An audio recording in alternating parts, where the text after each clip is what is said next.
오늘 말씀은 흥황하리라 라는 제목으로 하나님 말씀 같이 함께 나누겠습니다.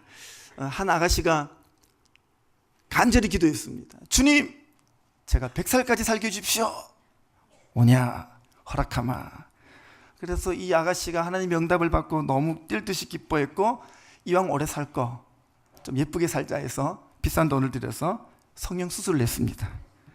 근데 그 다음날 이 아가씨가 교통사고나 죽고 말았습니다. 하나님께 물었습니다. 주님, 이게 뭡니까? 100살까지 살게 해주신다 그랬잖아요. 그래서 하나님께서 난감해 하시며 이렇게 말씀하셨습니다. 아, 그 간절히 기도한 아가씨가 너였냐? 라고 말씀하셨습니다. 우리는 이렇게 외모의 변화가 무쌍한 시대를 살고 있습니다. 근데 더 변화무쌍한 것은 외모가 아니라 사실은 알고 보면은 우리의 영적 상태입니다. 우리가 참 늘 변하잖아요. 자주 변하잖아요. 아침에 변하고 저녁에 변하고, 이건 다행이죠. 매 시간마다 바뀌는 사람도 있습니다. 이렇게 변화무쌍한 시대에 참 주님께서 우리를 보고 헷갈리실 것 같습니다. 언제 모습이 우리의 진정한 모습인지 너무 변화무쌍하니까 아마 주님도 우리를 혹시나 못 알아보진 않으실까 염려가 되기도 합니다. 저는 참 가끔 고민되는 게 이겁니다. 내가 이 주님을 닮아가야 되는데요, 내가 주님을 흉내만 내고 있는 것은 아닌가. 참 제 마음에 이런 내적 고민이 있습니다. 정말 누가 언제 봐도, 매일매일 저를 봐도 내가 나를 봤을 때 언제나 예수님 같은 모습이어야 되는데, 예수님의 성품이 내 안에 있어야 되는데 그게 아니라 늘 그게 되지 못하니까 이러다가 흉내만 내다가 주님 앞에 가는 건 아닐까, 이런 안타까운 마음이 있습니다. 오늘 우리가 하나님 말씀 앞에 설 때마다 우리의 고민도 동일한 것 같습니다.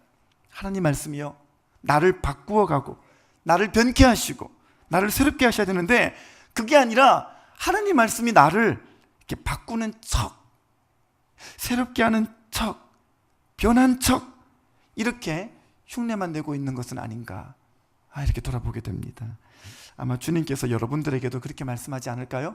야, 어저께 그렇게 간절히 기도하던 자가 너였냐? 어제 그렇게 말씀으로 뜨겁게 열정으로 결단하던 것이 너 아니었냐? 이렇게 주님께서 우리 보고 헷갈려 하실지도 모르겠습니다. 너무나도 자주 변화무쌍한 우리들의 삶의 모습 때문에 아마 주님께서 우리를 구분하지 못하셔서 답답해 하진 않으실까요? 그래서 주님은요, 우리들에게 이렇게 흉내만 내는 신앙이 아니라 정말로 우리가 말씀에 깊이 사로잡혀서 말씀에 정말 붙들린 바가 되어서 이 말씀의 깊은 영향력과 그 부흥을 경험하라고 은혜를 부어주시는 줄 믿습니다. 은혜를 주시는 이유가 있다니까요.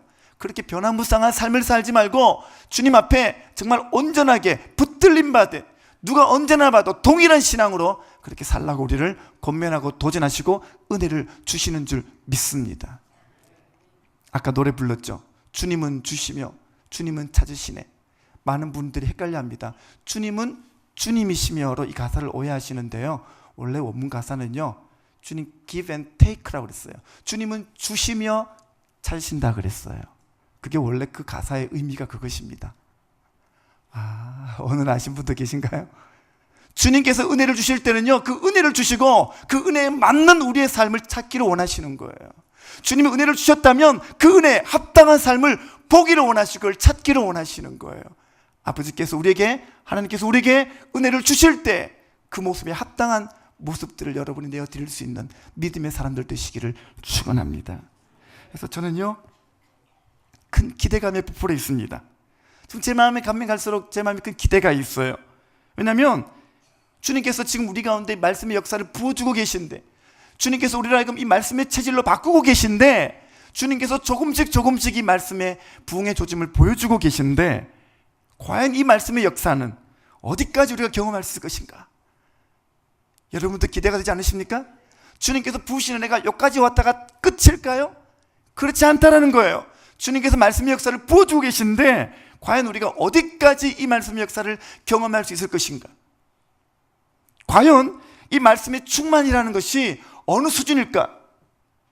과연 주님께서 말씀하신 놀라운 이 말씀의 역사라는 것은 그 역사가 여기까지가 아닐진데, 그렇죠? 2월주 마지막 주, 오늘 여기까지가 아닐 터인데 과연 주님의 역사는 언제까지, 얼마만큼 계속되고 그 역사가 우리를 과연 얼마만큼 업그레이드를 시킬 것인가, 이런 기대감이 제게 있습니다. 분명 그 주님께서 이 2013년을 살면서 2013년을 주님이 열어주셨는데, 하나님께서 우리 교회 공동체 가운데 이 말씀의 깊이를 열어주시는 의도와 주님의 계획과 주님의 섭리가 분명히 있는 줄 믿습니다. 주님께는 우연이 없거든요. 이번에 2013년을 처음으로 출발하는 동계순회 주제가 큐티잖아요. 큐티하게 하시고 말씀으로 열어주시고 그렇게 말씀을 계속 우리 심령들을 다져주시는 그 은혜가요, 이게 우연이 아닌 줄 믿습니다. 차근차근 주님께서 이 교회와 공동체 위에 이 말씀의 기반을 다지고 계시는데, 과연 이후에 어떤 놀라운 영적 부흥의 날이 열릴지 큰 기대감이 있어요. 그래서 무엇보다 주님께서요, 이런 말씀의 물꼬를 막 틔워주시고 이 말씀의 영향력을 계속 우리에게 새롭게 불게 하시는데, 과연 이 은혜가 무슨 이유일까? 어떤 이유일까? 왜 이렇게 지금 시기에 우리 교회 가운데 하나님께서 말씀을 더 집중하게 하시고 말씀에 더 매달리게 하시고 순전한 마음으로 말씀을 바라보게 하시고 이 말씀을 더 사랑하게 하시고 또 이 말씀에 우리가 공부하며 이 말씀에 우리가 더욱더 삶에 젖어들게 하시는 그 이유가 무엇일까? 주님, 이 시점 가운데 우리 교회에 이러한 영적인 은혜를 부어주시는 이유가 무엇입니까? 이렇게 물어보게 되었습니다. 주님께 여쭤보게 되었습니다. 그런데 말씀을 열어서 묵상하는 도중에 제 마음을 감동케 하는 구절을 만나게 되었습니다. 그게 바로 오늘 본문 24절입니다. 같이 읽어보실까요? 24절입니다. 시작.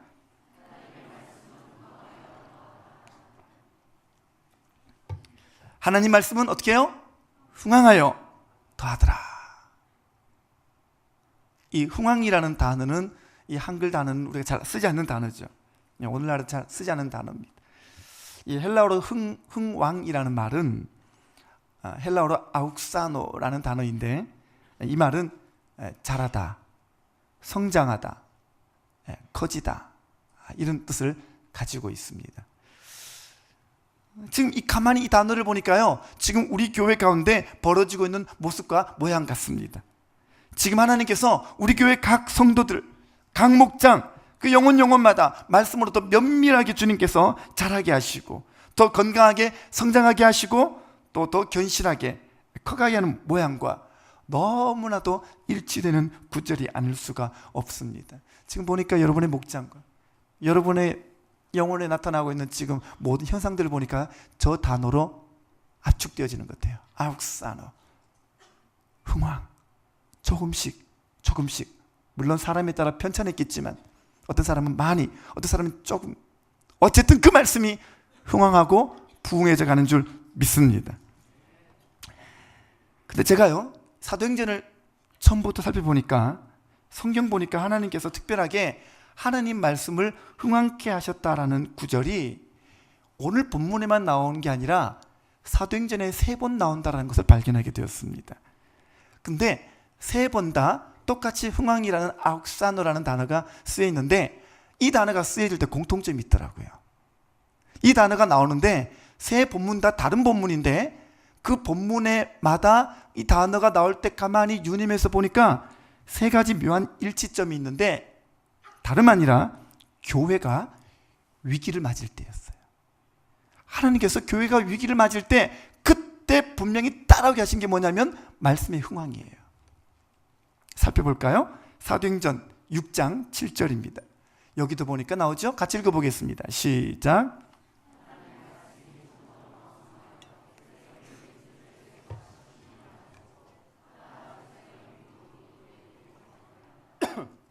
네, 교회 첫 번째 위기가 이제 여기 사도행전 6장에 나옵니다. 사도행전 6장 같으면 여러분이 아시겠지만 이때 교회에 어떤 위기가 나타나냐면 교회가요, 두 파로 딱 나뉩니다.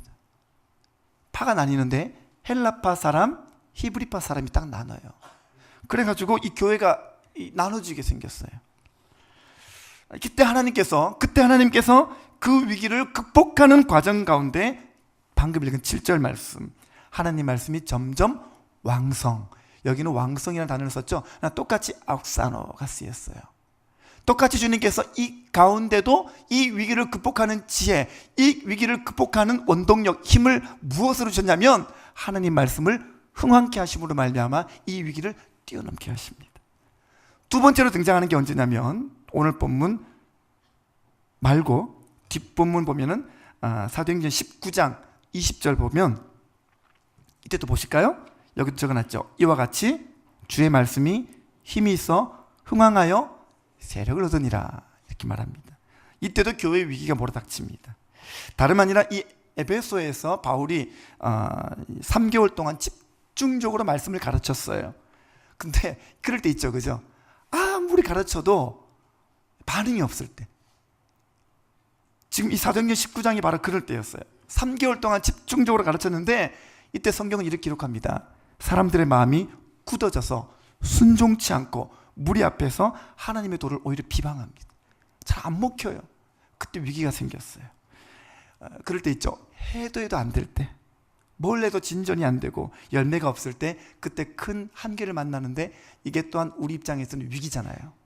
근데 이때 보면 바로 사도 바울이 아마 사역의 한계를 경험했던 것 같습니다. 근데 이때 주님께서 또 시와 때를 잘 맞춰가지고 말씀에 부흥을 주십니다. 말씀을 흥황케 하심으로 말미암아 오히려 세력을 얻게 하시는 역사가 나타납니다. 그리고 마지막으로 나타나는 본문이 뭐냐면 오늘 본문이에요. 오늘 본문에 나와 있죠? 여기도 봤더니 하나님 말씀이 흥황했다라고 적혀 있습니다. 오늘 말씀을 다 읽진 않았지만 오늘 그 본문은 앞뒤로 전후 좌우를 다 읽어보면 어떤 위기가 있냐면 이 헤롯 이야기 바로 앞에 보면 그 이야기가 나와요. 야고보가 잡혀서 죽게 돼요. 야고보가 잡혀서 죽고 첫 번째 순교자가 나오는 거예요, 사도들 중에서. 그리고 나서 야고보가 죽는 것을 보고 유대인들이 너무너무 기뻐하니까 헤롯이 이 사람들의 마음을 얻기 위해서 이번에는 그러면 야고보 같은 사람을 잡지 말고 대장을 잡자, 그래가지고 베드로를 잡아들이게 됩니다. 그래서 베드로가 감옥에 갇히는데 하나님이 이건 허락하지 않으셨죠. 그래서 베드로를 어떻게 합니까? 감옥에서 빼내십니다. 그러니까 이 오늘 본문 같은 경우에도 사실은 위기예요. 교회 지도자들이 다 죽게 됐어요. 다 잡혀가지고 이제는 큰일 날 만한 상황이 된 것이죠. 근데 이 상황에서 또 주님 어떻게 하시느냐? 바로 이 위기를 말씀을 흥황케 하심으로 말미암아 교회를 살리시고 교회를 회복하신 것입니다. 그러니까 이렇게 보면요, 사도행전을 보면 말씀이 흥황케 되고 왕성케 되는 시기마다 꼭 보면은 교회가 위기가 있을 때예요. 위기가 있을 때. 근데 그때마다 주님은 그 위기 때마다 꼭 주시는 게 뭔가 봤더니 말씀의 흥황이에요. 위기 때는 말씀의 흥황이 있는 거예요. 참 그래서 감사한 게 보면요, 주님 또 우리를 어떻게 그렇게 훈련시켜 나가시는가. 우리의 지난 세월을 가만히 보면요, 우리가 위기 때마다 힘을 얻은 게 무엇이었습니까? 말씀이죠. 그렇죠? 가만히 들어보면 우리의 삶에도 주님은 우리의 위기 때마다 우리를 살린 건요, 사람의 위로가 아니에요. 어떤 신변 현상이 아니에요. 꿈이나 환상이 아니에요. 무엇입니까? 말씀이에요. 우리가 힘들 때요, 돈이 우리를 위로하는 것 같지만요, 사람이 우리를 위로하는 것 같지만요, 그게 아니라니까요. 우리를 위로하고 우리에게 힘 주시는 것은 말씀인 줄 믿습니다. 그래서 보십시오. 우리가 침체할 때도 꼭 주님은 말씀의 흥황으로 길을 열어주십니다. 우리가 낙담하고 우리가 슬퍼할 때도 주님은 말씀의 흥황의 기회가 되게 하십니다. 주님은 우리가 영적 전쟁이 한창일 때도 우리에게 말씀의 흥황을 주시는 것입니다. 그래서 여러분들이요, 위기를 경험한 분이 계시다면, 삶의 지금 길목에서 답답하여 주저앉아 계시는 분이 계시다면, 지금 절망의 순간과 답답한 순간 가운데 서 계신 분이 계시다면 다른 길 찾지 마시고 말씀 앞에 나와 무릎 꿇게 되시기를 바랍니다. 말씀이 여러분들을 살릴 수가 있는 거예요. 말씀만이 여러분들을 회복케 하는 줄 믿으시기를 바랍니다. 근데요, 이 은혜는요, 그냥 그런 위기를 살짝 극복만 하게 하는 게 아니라, 그것은요, 그 위기를 훌쩍 뛰어넘을 뿐만 아니라 모든 사람의 믿음과 신앙을요, 한 단계 더 업그레이드 시켜주고요, 좀 더 나아가 영적인 부흥으로 갈 수 있도록 주님은 더 큰 은혜의 흥황으로 연결시켜 주는 거예요. 연결시켜 주는 거예요. 저는 이 2013년을 시작하면서 우리 교회에 주님께서 말씀의 흥황을 주시는 데는요, 다 하나님의 섭리가 있는 줄 믿습니다. 여러분의 목장 가운데 말씀이 더 흥황케 되는 것은요, 하나님의 섭리가 다 있는 줄 믿습니다. 이게 다 여러분들의 신앙의 영적인 한계들 있잖아요. 지금 여러분 각각 경험하는, 내가 알든 모르든 여러분이 겪고 있는 지금 이 위기들 있잖아요.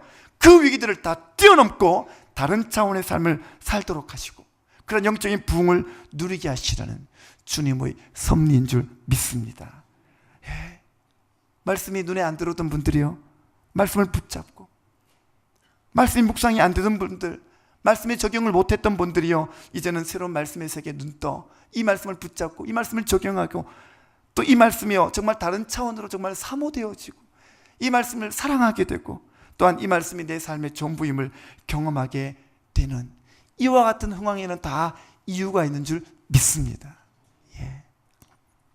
바로 하나님께서 우리를 하여금 이때까지는요, 위기만 오면 그냥 흐물흐물해지고 환난만 오면 그냥 자빠졌다가 뒹굴어졌다가 이렇게 되어지는 모든 신앙들이 이제는 완전히 업그레이드 돼가지고요, 정말 한 차원 더 높아져서 여러분들이 정말 주님께서 보여주시는 그 표대 가운데로 나아가고 전진하고 더 큰 비전과 하나님의 꿈을 꾸는 그런 다른 차원의 부흥을 여러분들에게 주시려고 지금 주님이 다 대기 중이신 줄 믿습니다. 예. 혹시 여러분 가운데 지나온 시간 동안 늘 과거에 묶여가지고 아무것도 하지 못하고 늘 극복하지 못하고 언제나 다른 데 쳇바퀴 돌듯이 매일매일 그렇게 살아가면서 눈물을 흘리며 지냈던 분들 계십니까? 혹시 여러분 가운데 구원은 받았지만 구원 이후에 더 이상의 영적인 성장과 성숙이 멈춰져서 베데스다에 38년 된 병자처럼 누워만 계시는 분들은 안 계신지요? 혹시 여러분 중에 베드로가 닭소리만 들으면 눈물을 흘렸듯이 언제나 마음 가운데 죄책감과 자책감에 사로잡혀 언제나 영적인 변두리에 그냥 서성거리며 아무것도 못했던 그런 나약한 믿음을 가진 분은 안 계십니까? 오늘 지금 주님께서 교회 가운데 부으시는 말씀의 부흥 안으로 들어오게 되시기를 바랍니다.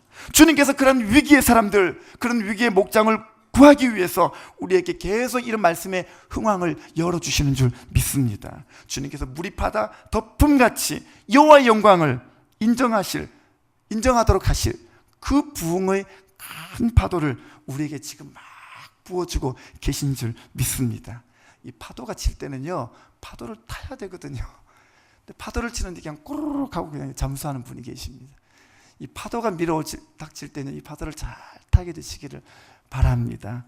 그래서 잠수함 신앙처럼 자꾸 밑으로 깊이 내려가지 않게 되시기를 바랍니다. 너무 많이 내려가면 올라오지도 못하거든요.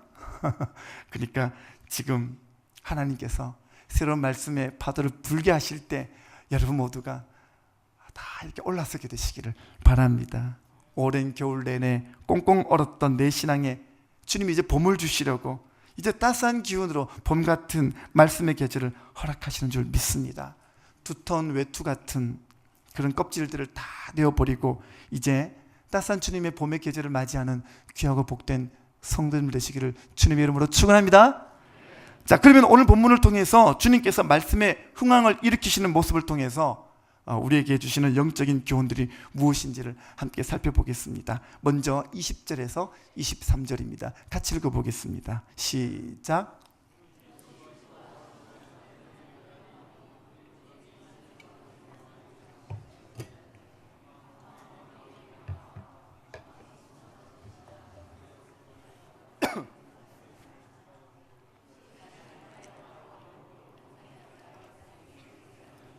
백성들이 크게 부르되 이것은 신의 소리요 사람의 소리가 아니라 하거늘 헤롯이 영광을 하나님께로 돌리지 아니하므로 주의 사자가 곧 친히 벌레에게 먹혀 죽으니라.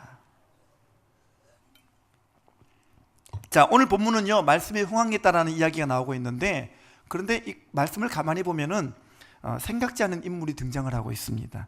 여기 보니까 헤롯이 등장하고 있죠. 근데 이 헤롯이 잘 살다가 갑자기 죽은 이야기가 여기에 나오고 있습니다. 근데 이 헤롯이 죽었다는 이야기하고 바로 연결해 가지고 하나님 말씀이 흥황해져 더하더라 이렇게 나옵니다. 언뜻 보면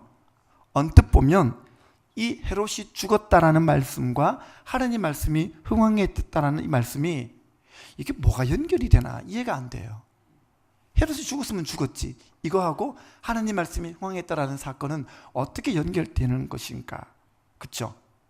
오히려 이 앞에 있는 구절 보면은 야고보가 죽고 베드로가 감옥에 갇혔으나 베드로가 다시 풀려났다는 이야기 나오는데, 베드로가 나왔다는 이야기 다음에 말씀이 흥황했더라 이게 연결되면은 오히려 자연스럽죠. 제가 지금 영어로 얘기한 게 아닌데 이해가 되십니까? 무슨 말인지 아시겠죠? 그러니까 이 말씀이 흥황했다라는 구절이 헤롯하고 무슨 연관이 있냐는 얘기예요. 과연 이게 어떤 의미가 있을까요? 예, 그냥 보면요, 이 헤롯 이야기하고 말씀의 흥황 구절은 연결점이 없어 보여요. 근데 헬라 원어를 보면요, 그런데 여기 보면은 이 24절 앞에 그러나에 해당하는 헬라어 대가 있어요. 대. 그러니까 다시 말하자면 헤롯이 죽었다. 그러나 하나님의 말씀은 헤롯과 상관없이 흥황하고 더 크게 붕하였다. 이렇게 쉽게 번역할 수가 있습니다. 이 헤롯이요, 참 재밌는 사람이에요. 베드로 죽이겠다고 소리 뻥뻥 쳐놓고 베드로가 감옥에 사라졌거든요. 베드로를 죽이고 말리라. 모든 사람들 이제 나를 더 명망 높은 정치가로 인정해 주겠지. 모든 사람들이 나를 더 우러러볼 거야. 이렇게 생각하면서 베드로를 죽일 날만 기다렸습니다. 근데 베드로가 처형되기 바로 전날 감옥에서 사라지고 맙니다. 하나님 빼내가셨기 때문이었죠. 베드로가 사라지니까 이 헤롯이 화가 났어요. 그리고 그 분풀이로 옥문을 지키던 경비병 넷을 죽여버렸습니다. 그리고 그것만 해도 분이 안 풀리는 거예요. 자, 오늘 말씀 봤더니 그 분을 못 이기게 어떻게 합니까? 두로와 시돈 사람을 핍박하며 분풀이합니다. 20절 그랬죠? 헤롯이 두로와 시돈 사람들을 대단히 노여워하니 라고 했습니다. 이걸 가리켜서 종로에서 뺨 맞고 한강에서 눈을 낀다, 그런 말입니다. 헤롯이요, 평소에 눈에 가시처럼 여겼던 두로와 시돈 사람들한테 그 분풀이를 하는 거예요. 분풀이하는 거예요. 근데 이 두로와 시돈 사람들은요, 찍소리 못해요. 왜냐? 이 사람들이 평소에 유대에서 나는 곡식을 사 먹었거든요. 그래가지고 만약에 헤롯이 더 화가 나가지고 야, 곡식값을 3배로 올려! 이러면 큰일 나니까 아무 소리 못하는 것입니다. 그리고 속으로는 미워하면서 이제 아부하는 거예요. 그래서 그 헤롯의 침소 담당이었던 신하 블로스터를 찾아가서 얘기하는 거예요. 이 왕이 지금 우리한테 분풀이하고 있는데 아무래도 우리가 좀 달래줘야 되겠다. 한번 자리 좀 봐주십시오. 이렇게 한 거예요. 그래서 기회를 보다가 좋은 날을 만났습니다. 21절입니다.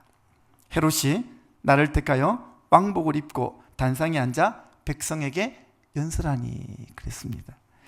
이게 무슨 날인지는, 어떤 날인지는 성경에 자세히 나와 있진 않지만 그 성경 당시 역사가 요세푸스가 기록을 남긴 것을 보면은 이때가 로마 황제 글라우디오의 생일 축제였습니다. 자, 근데요, 이 헤롯이 얼마나 머리가 좋은지, 이 사람이, 황제가 내려오겠습니까? 자기가 왕의 생일 축하 잔치를 벌였지만 황제가 뭔 할 일이 없어서 이렇게 지방까지 와가지고 생일 축하에 참여하겠습니까? 그럴 리가 없거든요. 그런데도 이 로마 황제한테 아부하기 위해서 가이사라에서 황제 생일 파티를 여는 거예요. 황제가 올까요, 안 올까요? 안 오죠. 그리고 어떻게 되겠습니까? 황제 자리에 누가 앉겠어요? 지가 앉는 거예요. 지가 딱 앉아가지고 황제인 것처럼 생일상은 딴 사람한테 주면서 모든 영광과 모든 생일 선물은 자기가 다 받아가지고, 그 당시 기록에 하면은 20%만 올려버리고 80%는 자기가 다 했대요. 헤롯 참 영리한 사람이죠. 그렇게 했다라는 것입니다. 자, 그런데 가관입니다. 22절 보니까 22절입니다. 백성이 크게 부르되 이것은 신의 소리요 사람의 소리가 아니라 하거늘 그랬습니다. 이 헤롯이 황제 자리에 앉아가지고 얘들아, 그러니까 여기 앞에 있는 오빠 부대들 다 앉았어요. 이것이 신의 소리요 이러는 거예요. 자, 한번 생각해 보십시오. 여기서 말하는 백성은 누굴까요? 그렇죠, 두루와 시돈 사람들인 거예요. 그러니까 이 두루와 시돈 사람들이 헤롯 왕의 마음을 풀어주려고 블라스도와 짠 거예요. 그래가지고 여기 앞에 있는 1등석을 다 티켓을 다 산 거예요, 자기들이. 사가지고 전부 두루파, 시돈파가 앉아가지고 앞에 헤롯이 딱 나와서 얘기만 하면, 무슨 말만 하면 그냥 환호성을 지르고 소리 지르고 오빠 그러는 거예요. 지금 난리가 났습니다. 22절, 백성이 크게 부르되 이것은 신의 소리요 사람의 소리가 아니거늘 그랬습니다. 여러분, 이런 닭살 돋는 아부를 보신 적 있습니까?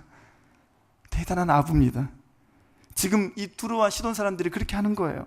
살기 위해서, 세상에 부합하기 위해서, 세상에 아부하고 명예에 무릎 꿇고 살기 위해서 이렇게 세상 최고의, 지상 최대의 아부를 하고 있는 중인 것입니다. 근데요, 그 다음 순간 난리가 납니다. 요세푸스 역사책에 보면 이런 기록이 있습니다. 이 순간에요, 모든 사람들이 신이여, 신의 소리여 사람의 소리가 아니로다 이러고 있는데 갑자기 올빼미 한 마리가 싹 내려옵니다. 당시 유대인들은 올빼미를 가장 흉물스러운 동물로 여겼다고 합니다. 우리나라는 뭐죠?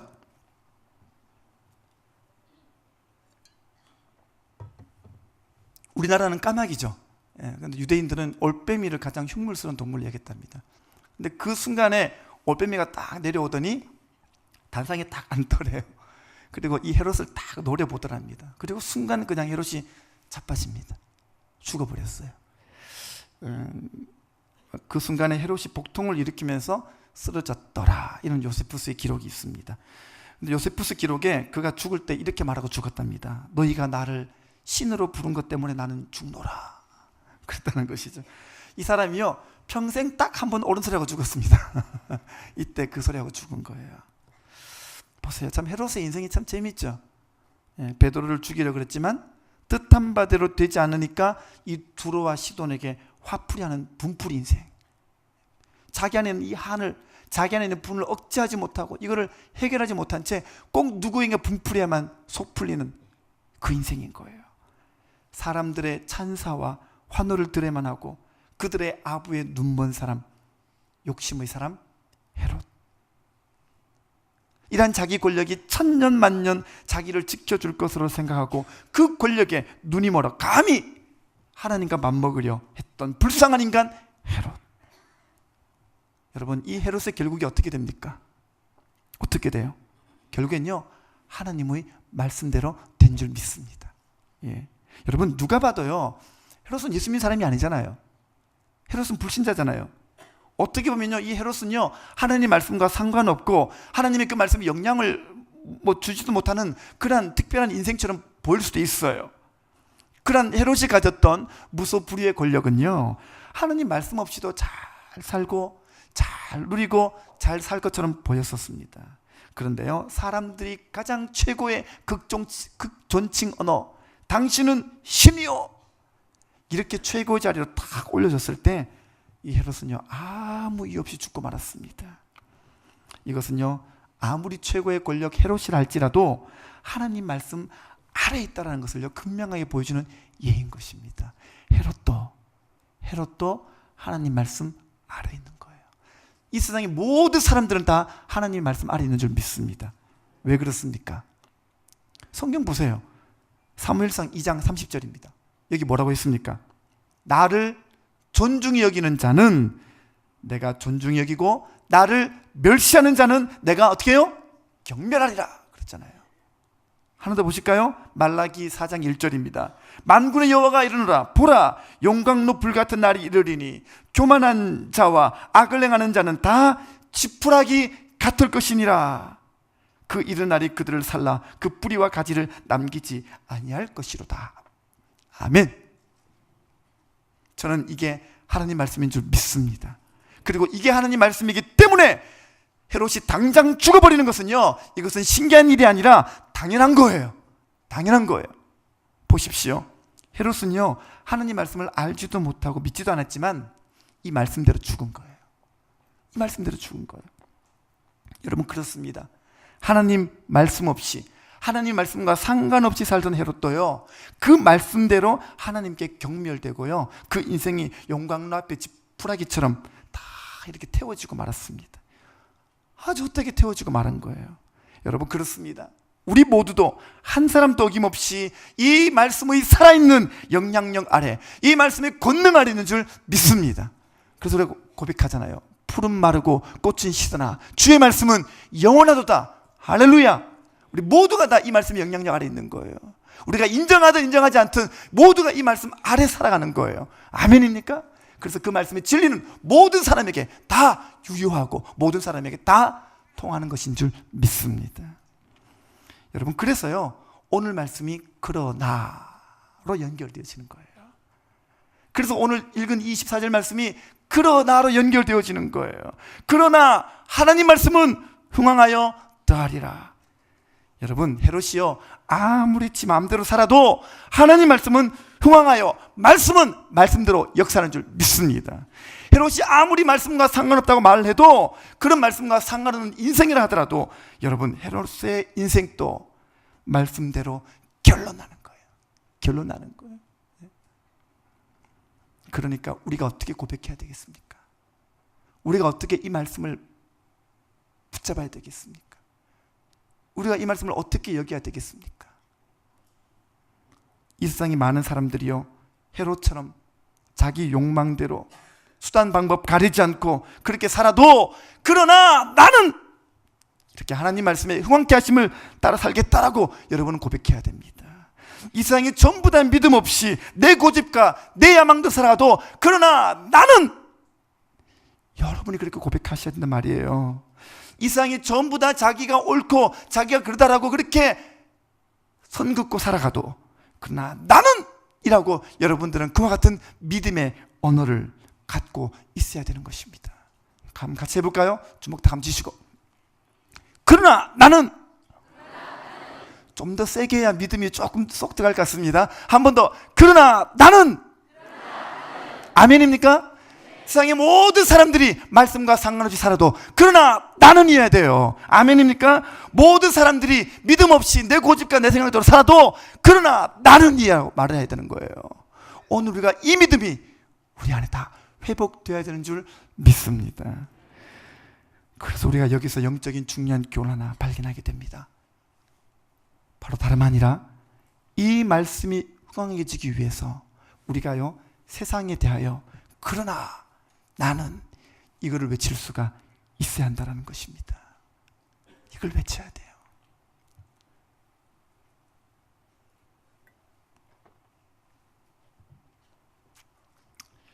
놀랍게도 지금 헤롯이 죽은 이 도시가 어딘지 아십니까?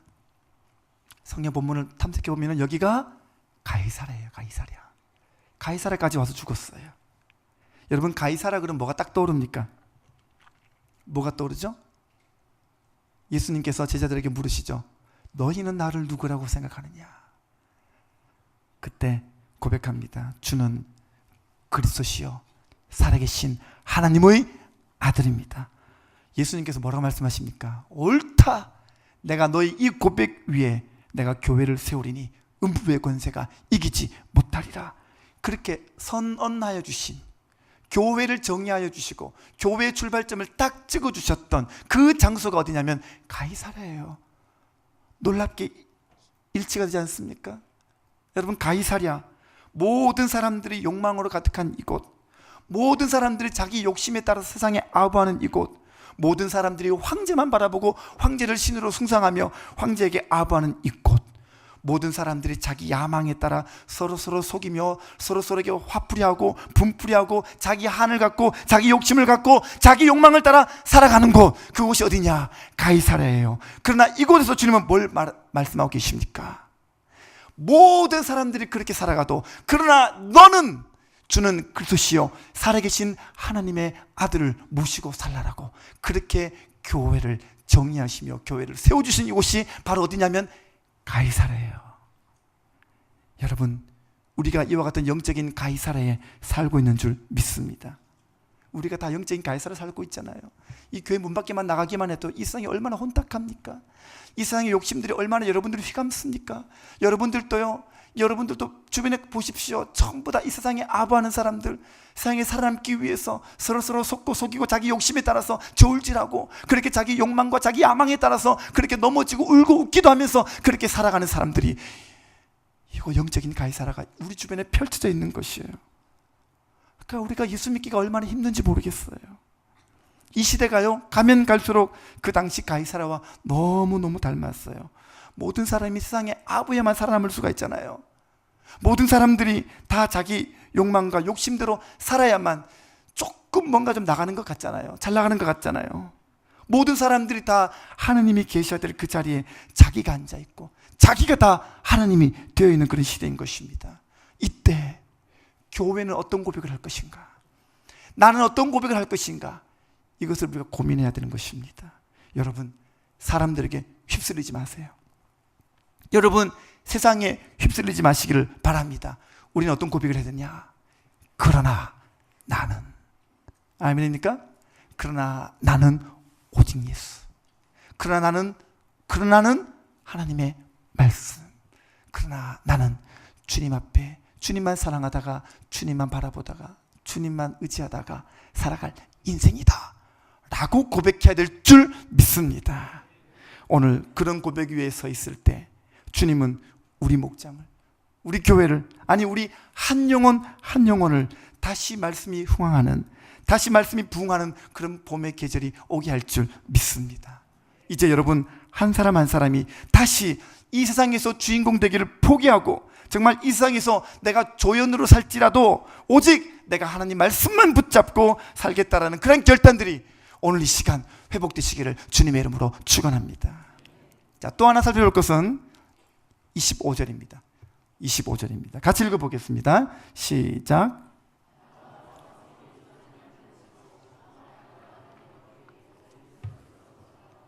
아멘.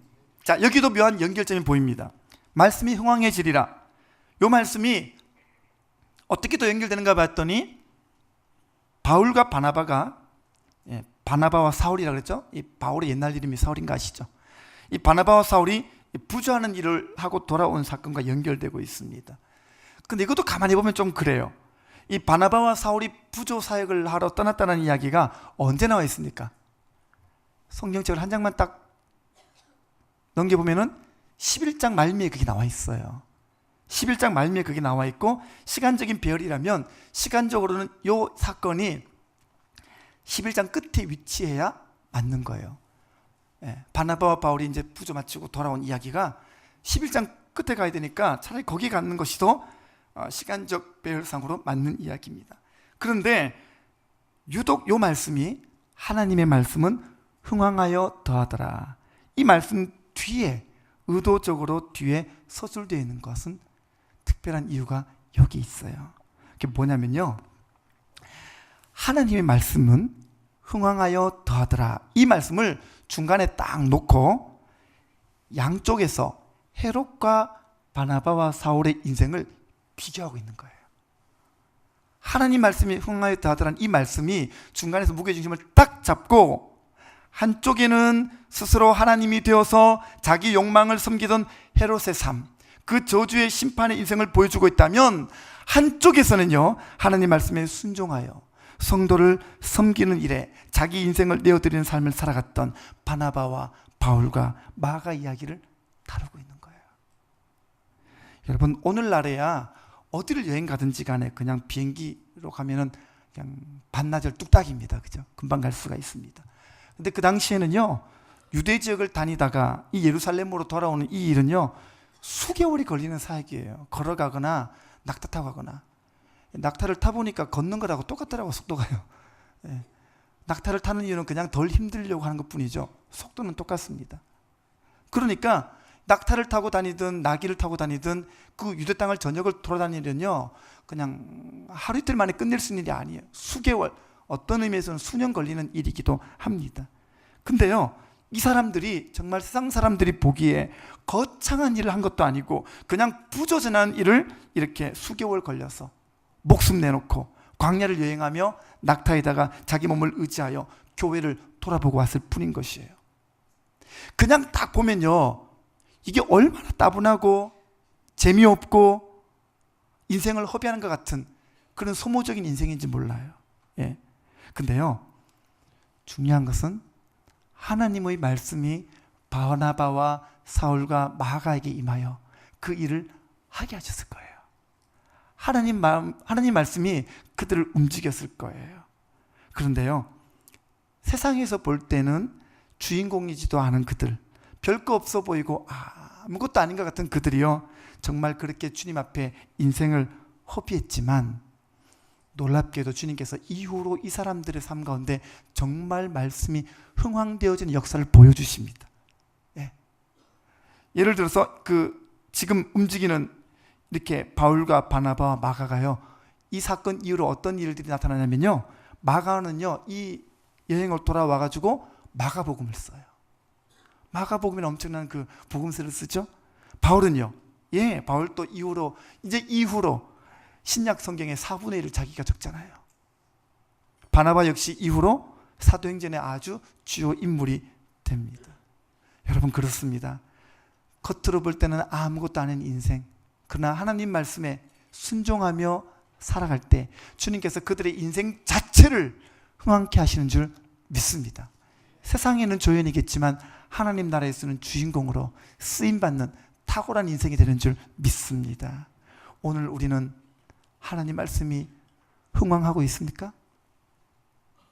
오늘 여러분들은 정말 여러분 가운데 하나님 말씀이 흥황해지는 그 은혜를 입고 있습니까? 여러분의 목장은 하나님 말씀이 흥황해지고 있습니까?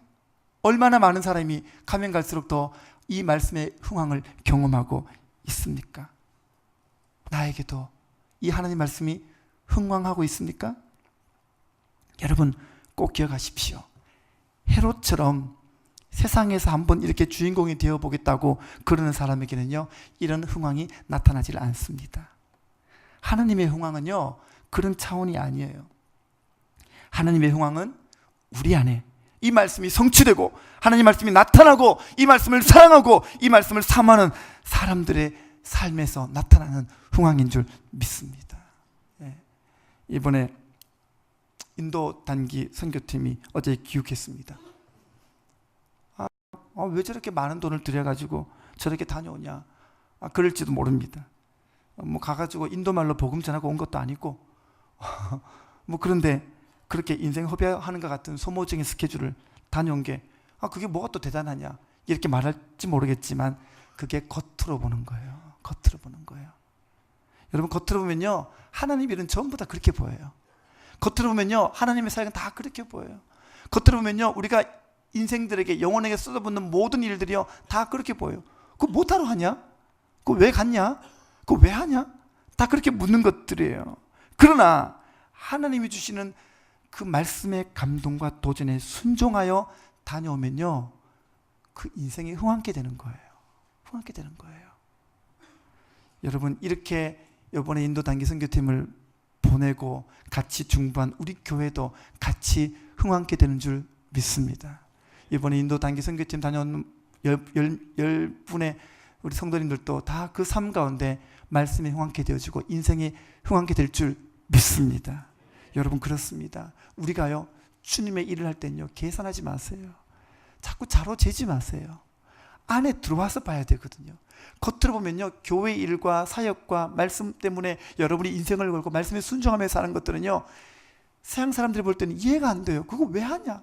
그거 이해가 안 된다라고 말하지만, 그러나 주님께서 도전하시고 주님께서 말씀하게 하셔서 순종하고 나면요, 그게 미약해 보이나 작아 보이나 사소해 보이나 그 일을 통과한 이후에는 우리 삶 가운데 흥황이 경험되는 줄 믿습니다. 우리가 영혼들을 섬기고 영혼에게 끝없이 복음 전하는 일을 합니다. 그렇습니다. 한 영혼 섬겨보니까 어떻던가요? 영혼 섬기고 영혼 사람 세우는 게요, 보통이 아니죠. 그렇죠? 어떤 사람은요, 평생 걸릴 것 같아요. 주여, 평생. 그죠? 눈앞이 캄캄합니다. 또 한 번 세워놓으니까 또 자빠지고, 또 뒤집어 놓으니까 또 뒤집어지고, 경상도 말로 막 디비집니다. 맨날 그냥 떼굴떼굴. 언제 세우겠습니까? 언제 세우겠어요? 이 영혼을요. 가만히 보면요, 우리가 하는 사역이 다 너무 소모적인 것 같아요. 이번 주 세워놓으면 다음 주 자빠지고. 목자들은 어때요? 이번 주 이 영혼 세워놓으니까 다음 주 이 영혼 자빠지죠. 이번 주 이 영혼 세워놓으니까 또 이 영혼 자빠지죠. 목자들 속이요, 속이 아니에요. 예. TV 지는 목장들. 물론 가만 놔두면 180 돌아오겠지만 예. 그러나 참 가만히 보면 우리가 정말 소모적인 인생을 사는 것 같다라는 생각이 듭니다. 참 우리가 평생 몇 사람을 하나님 앞에 세우고 갈 수가 있겠습니까?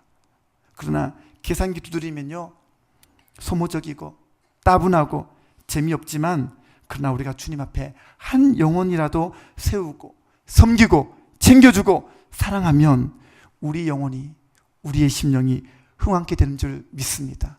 여러분, 한 사람 한 사람이 그렇게 살면 우리 교회가 흥황케 될 줄 믿습니다. 아무것도 아닌 것처럼 보이지만, 사람들이 손가락하겠지만, 여러분들이 하나님 말씀에 따라서 도전받고 순종하고 살면 우리 교회가 말씀으로 흥황케 되는 줄 믿습니다. 오늘 주님께서 내게 세우라고 하신 그 영혼에게 달려가고, 오늘 내가 주님으로부터 받은 그 말씀 순종하고 작은 거라도 내가 이것을 실천하고 적용하고 살아가면 거기에서 말씀의 흥황은 나타날 줄 믿습니다. 오늘 나에게 말씀의 흥황이 있는가 돌아보십시오. 오늘 내 삶에는 과연 말씀의 흥황이 나타나고 있는가 오늘 돌아보며 살펴보시기를 바랍니다. 헤롯같이 세상에서 주인공 되어보겠다고 세상 앞에 아부하고 세상 붙잡고 세상에 무릎 꿇지 않게 되시기를 바랍니다. 바나바와 바울과 마가처럼 하나님 말씀 앞에 하나님의 그 말씀이 이끄시는 대로 순종하며 하나님 나라에서 진정으로 주인공이 되고 또 그 말씀의 흥황을 경험하기를 시작하는 그런 복된 성도님 되시기를 주님의 이름으로 축원합니다. 기도하겠습니다.